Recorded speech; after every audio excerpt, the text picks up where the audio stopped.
Después de una larga transición, ha dado inicio el gobierno de Andrés Manuel López Obrador, quien fue el triunfador en las elecciones del 1 de julio, en la que más de 30 millones de personas decidieron que había llegado el momento de un cambio. Pero ese 1 de julio no se explica sin el 6 de julio de 1988, porque ahí fue donde la izquierda empezó a dar pasos firmes hacia la obtención del poder. Recordemos que el ingeniero Cuauhtémoc Cárdenas, Porfirio Muñoz Ledo y Eberto Castillo encabezaron un bloque opositor conocido como el Frente Democrático que buscaba ganar las elecciones. Sin embargo, dicha elección fue robada y todos conocemos el desenlace.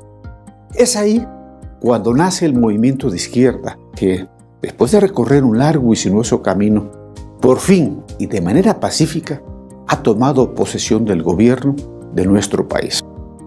López Obrador asumió la presidencia en una ceremonia cargada de simbolismo y paradojas.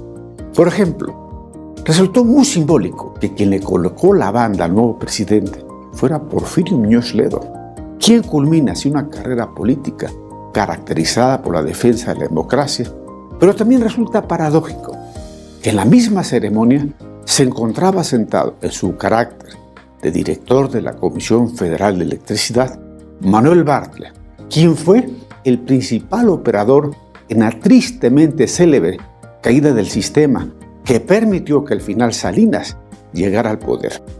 Esto refleja que el nuestro es un país de símbolos y que hay que verlo con mucha calma y con mucho cuidado.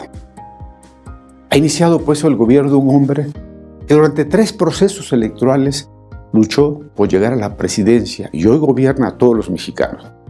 Pero, ¿qué lleva en sus espaldas López Obrador? Por un lado, están esos 53 millones de pobres que están cansados de tanta desigualdad y que vieron en el actual presidente una esperanza para poder contar con un futuro, y por eso le dieron el gobierno, más no el poder. Y por otro, están los grupos económicos que tienen grandes espacios de poder que no lo quieren y que durante los últimos meses lo han combatido con todo el rigor. Estamos en el inicio de un sexenio que se caracterizará por ser una democracia de confrontación, en la que se plantea un cambio en el modelo, pero, como todo cambio, se enfrenta a la resistencia de quienes poseen el poder económico que han estado acostumbrados a vivir con un gobierno sometido a sus intereses. Así empieza el nuevo sexenio, con el presidente luchando por arrancar los excesivos privilegios a los grupos de poder económico y estos combatiendo y presionando para no perder dichos privilegios. Solo el tiempo nos dirá quién se impone. Pero si López Obrador logra que 10 millones de pobres tuvieran acceso a vivienda, salud, educación y empleo, es decir, se convirtieran en clase media, eso sería una magnífica noticia, no solo para esos 10 millones de mexicanos, sino para todo el país, incluidos los ricos, pues verían cómo se abriría el mercado interno al haber más vendedores y más compradores, lo que significa que se estaría creando riqueza, que es la única manera de combatir la pobreza y la desigualdad. Si el cambio es más fuerte que la resistencia, veremos una transformación del país en favor de la mayoría de los mexicanos. Pero si la resistencia resulta más fuerte que el cambio, entonces veremos el fracaso de la izquierda y la condena a perpetuar la miseria en los más de 53 millones de personas que verán castrado su futuro.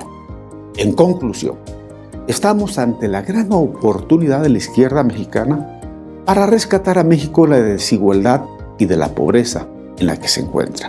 Porque un fracaso de Andrés Manuel solo llevaría a acrecentar aún más la desigualdad entre pobres y ricos, y esto no le conviene a nadie. México necesita ser un país moderno, pero sobre todo necesita con urgencia ser menos desigual.